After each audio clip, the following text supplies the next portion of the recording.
तो आइए मैं रचना के बेसिक का पार्ट 3 को स्टार्ट करता हूँ।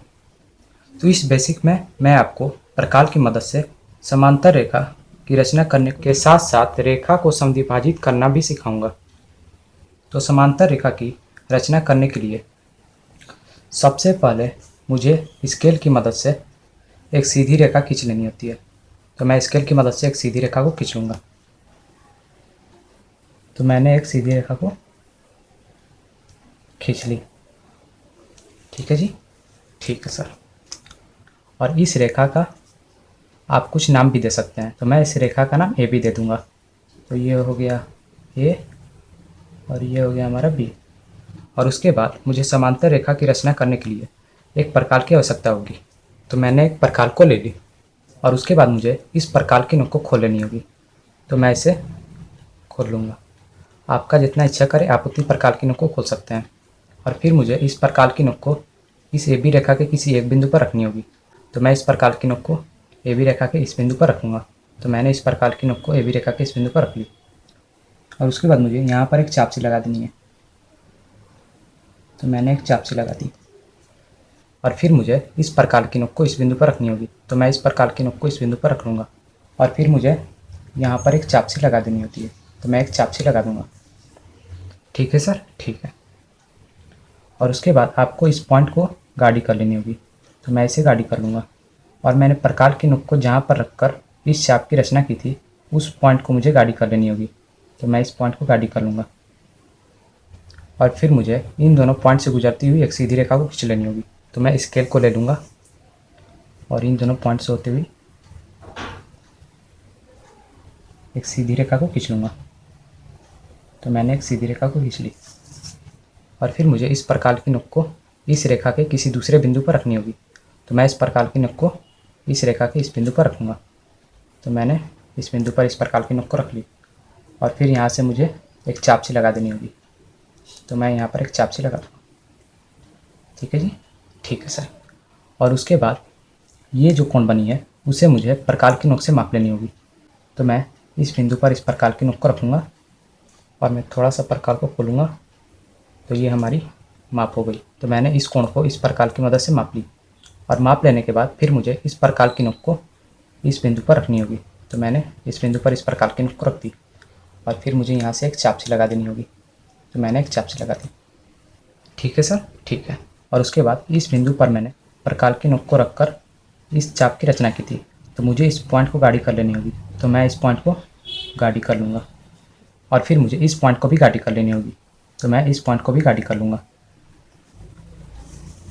और फिर मुझे इन दोनों बिंदुओं से होते हुए एक सीधी रेखा को खींच देनी होगी। तो मैं इन दोनों बिंदुओं से होकर गुजरने वाली एक सीधी रेखा को खींच दूंगा। तो मैंने एक सीधी रेखा को खींच दी। ठीक है जी, ठीक है सर। और इन दोनों रेखा का मुझे एक नाम दे देना होगा।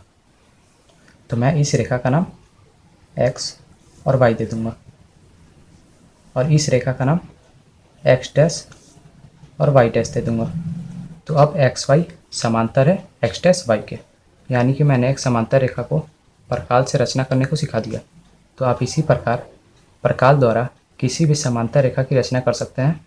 लेकिन आपको एक बात इसमें ध्यान देनी होती है कि यहाँ पर जितने डिग्री का कोण बनता है उसी डिग्री का यहाँ पर भी कोण बनना चाहिए। यानी कि ये दोनों कोण आपस में समान होने चाहिए, तभी ये दोनों लाइनें आपस में पैरेलल होंगी। तो मैंने इसलिए शुरुआत में इस कोण को प्रकाल द्वारा माप लिया था। और फिर मैंने इस बिंदु पर इस प्रकाल की नोक को रखकर पेन की नोक से चाप लगाकर उतना ही डिग्री का कोण का रचना यहाँ पर भी कर दिया था। तो आपको केवल यही बात ध्यान में रखनी है और उसके बाद आपकी समांतर रेखा तैयार हो जाएगी। तो मैंने समांतर रेखा की रचना करने को सिखा दिया। तो अब मैं प्रकाल की मदद से किसी भी रेखा को समद्विभाजित करने के लिए सिखाऊंगा। तो मैं नीचे आ जाता हूँ। तो मैंने पहले से ही एक हेडिंग डाल रखा है कि रेखा को समद्विभाजित करना। समद्विभाजित का मतलब होता है कि किसी भी रेखा को दो बराबर भागों में बांटना। ठीक है। तो किसी भी रेखा को समद्विभाजित करने के लिए आपको सबसे पहले एक रेखा लेनी होगी। तो मैं स्केल की मदद से एक रेखा को खींच लूँगा। तो यहाँ पर मैं एक काम करूँगा, मैं 8 सेंटीमीटर रेखा को लूँगा। तो मैंने स्केल से 8 सेंटीमीटर की एक रेखा खींच ली। ठीक है जी, ठीक है सर। और इस रेखा का मैं नाम दे दूँगा A और B। और चूँकि ये 8 सेंटीमीटर है तो मैं यहाँ पर 8 सेंटीमीटर लिख दूँगा। तो मुझे इसे समद्विभाजित करने के लिए इस प्रकार की नोक को इस बिंदु पर रखनी होगी। तो मैंने इस बिंदु पर इस प्रकार की नोक को रख ली और फिर मुझे इस प्रकार की नोक को इस रेखा के आधी से ज़्यादा खोल लेनी होगी। तो मैं इसे आधी से ज़्यादा खोल लूँगा। ठीक है जी, ठीक है सर। और उसके बाद मुझे प्रकार की नोक को घुमाकर इधर एक चापसी लगा देनी होगी और फिर मुझे प्रकार की नोक को घुमाकर नीचे भी एक चापसी लगा देनी होगी। तो मैंने नीचे भी एक चापसी लगा दी। ठीक है जी, ठीक है सर।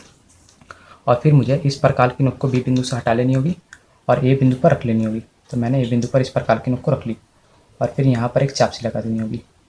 तो मैंने एक चापसी लगा दी और फिर नीचे भी एक चापसी लगा देनी होगी। तो मैंने नीचे भी एक चापसी लगा दी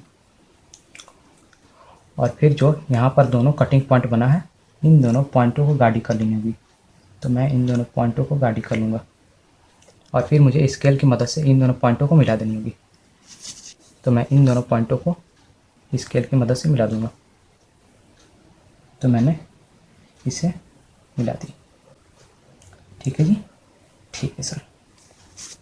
और फिर यहाँ पर एक पॉइंट बना, इस पॉइंट का नाम मैं सी दे दूँगा। ठीक है सर, ठीक है। तो अब मैं स्केल की मदद से देख ले रहा हूँ कि AC और BC 4-4 सेंटीमीटर है या नहीं। तो मैंने स्केल को यहाँ पर रख लिया और यहाँ पर मैंने देखा कि यहाँ पर हमारा आ रहा है 4 सेंटीमीटर।